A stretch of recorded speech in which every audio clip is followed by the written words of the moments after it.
One day, Edward was in the shed where he lived with the other engines. They were all bigger than Edward and boasted about it.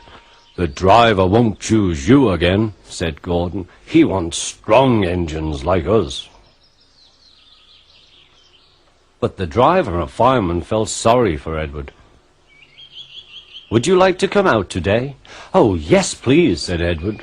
So they lit his fire, made lots of steam, and Edward puffed away.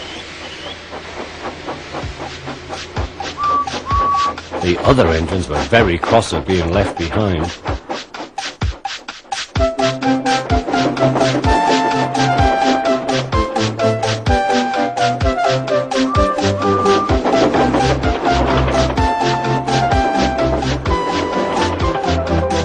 Edward worked hard all day.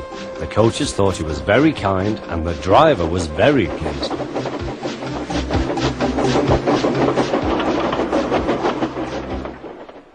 "I'm going out again tomorrow," Edward told the other engines that night.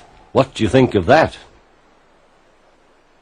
But he didn't hear what they thought, for he was so tired and happy that he fell asleep at once.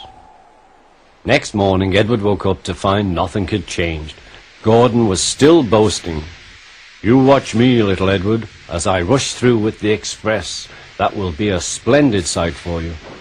Goodbye, little Edward. Look out for me this afternoon."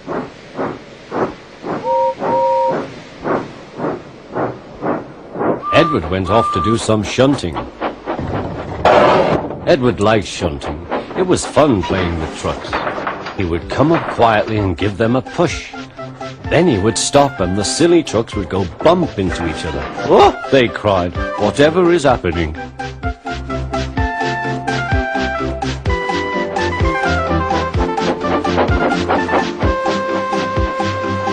Edward played till there were no more trucks.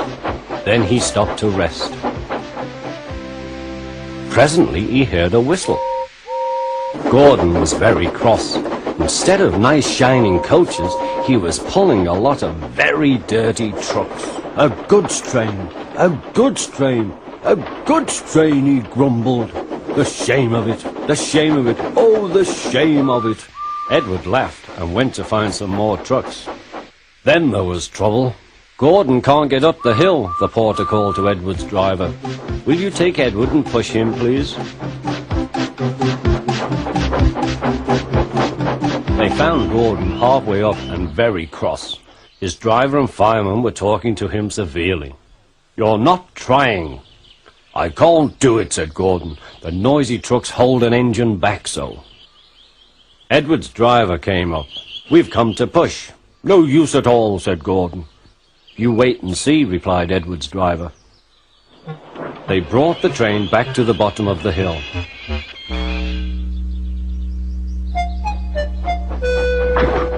"I'm ready," said Edward. "No good," grumbled Gordon. They pulled and pushed as hard as they could.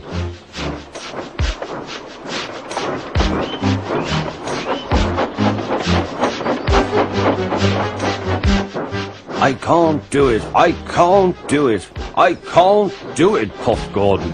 "I will do it, I will do it, I will do it," puffed Edward. Edward pushed and puffed and puffed and pushed as hard as ever he could. And almost before he realized it, Gordon found himself at the top of the hill. "I've done it, I've done it, I've done it," he said proudly. He forgot all about Edward and didn't wait to say thank you. Edward was left out of breath and far behind. He ran on to the next station, and there he found that the driver and fireman were very pleased with him. The fireman gave him a nice long drink, and the driver said, "I'll get out my paint tomorrow and give you a beautiful coat of blue with red stripes. Then you will be the smartest engine in the shed."